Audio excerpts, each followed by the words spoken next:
Welcome to Not Milk Never Milk. Subscribe if you're lactose intolerant. In this video, I will show you how to make scrambled eggs with hot dogs. First, let's gather our ingredients.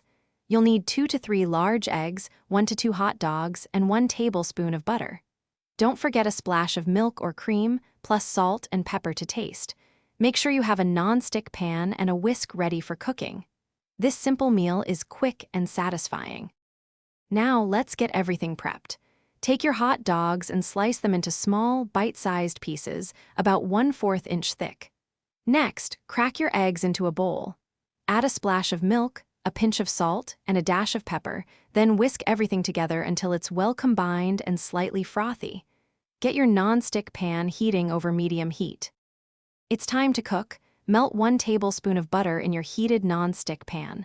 Once the butter is shimmering, add your sliced hot dogs.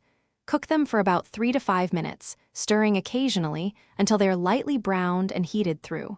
Then, pour in your whisked egg mixture. Gently scramble the eggs with a spatula until they are cooked to your desired consistency. Your scrambled eggs with hot dogs are now ready to enjoy. Serve them hot, perhaps with a side of toast or some fresh fruit. For an extra touch, you can garnish with some fresh chives or a sprinkle of shredded cheese. This makes a fantastic quick breakfast, lunch, or even a simple dinner. And hey, if you're looking to make meal prep easier, check out the link in the description for some great leak-proof containers and other deals. Thanks for watching. Thanks for watching. If this was helpful, leave a like and consider subscribing. See you next time.